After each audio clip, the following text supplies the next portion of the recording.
It's been raining steady all day today. Tuesday, February 21st or something. Snow's just about all melted, but this is over by the school side. The gas meter, where the gas comes into the building right here. This is a homemade corner. But you can see how wet that is right there. Yeah, that's water. So this wall is below ground, and that wall surface itself was exposed with an excavator, and then it was treated with either a rubber membrane or a paint-on, spray-on rubber type membrane. But somehow water is getting through there, and this is just one spot. There's another spot too on the other side, and then there's also several spots, very light spots. Well, I can see a pretty good one right over there. Right there. Yeah, you can see that right there. Same thing. That's below grade.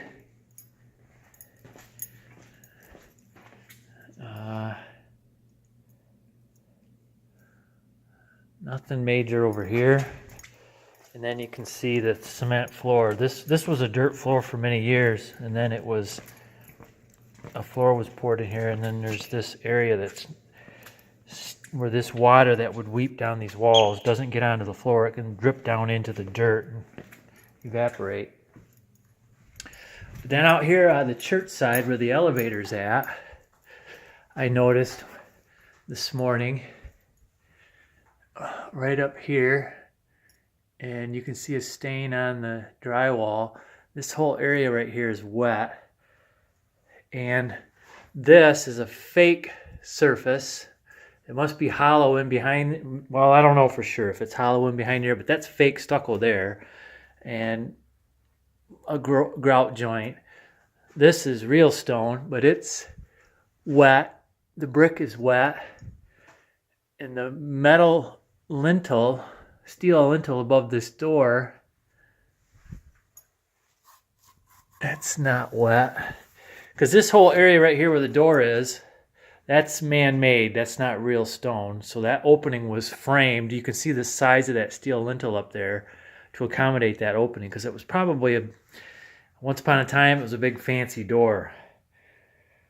But there's significant water getting in down here, and it's migrating out into the carpet and getting the carpet wet. And you know, the theory on some of this is, depending on the thickness of the stone and the mortar joint from the exterior face, as it starts to soak up water, it will reach a saturation point, and then the water itself acts like a shield and sheds more oncoming water off, so it won't keep suctioning into the interior of the building and come out into the pores. I mean, in theory, it can do that. It has something to do with hydraulic pressure, the nature of the style of mortar that's on the outside, the way it was pointed versus the moist mortar on the inside, the way it was left rough. It creates some kind of hydraulic tendency somewhere in the middle, which resists more absorption of water to the inside. But in this case, it's significant driving rain and ledges up top that have an angle to them where the effects of gravity are magnified more so, because it's not that water is pooling, but water can sit there with a faster rate of absorption than what would be normal on just a vertical face. And then you can see the efflorescence. That is salt compounds, in theory, leaching out of the mortar as the mortar dries out from the outside. The water that penetrated the mortar joint is siphoned to the outside face, dehydrated, but it draws out salts with it, and then they get deposited onto the mortar joint, and then they But in this case, my research into that says what we have ended up with is brutally hard. I can't hardly chip it off with a hammer and a screwdriver. And I've tried to acid wash it off in small areas, and that is very time consuming and dangerous to the mortar joint itself. Over time, it can leach its way, siphon itself further into the mortar and degrade the mortar joint. So we really don't want to do acid.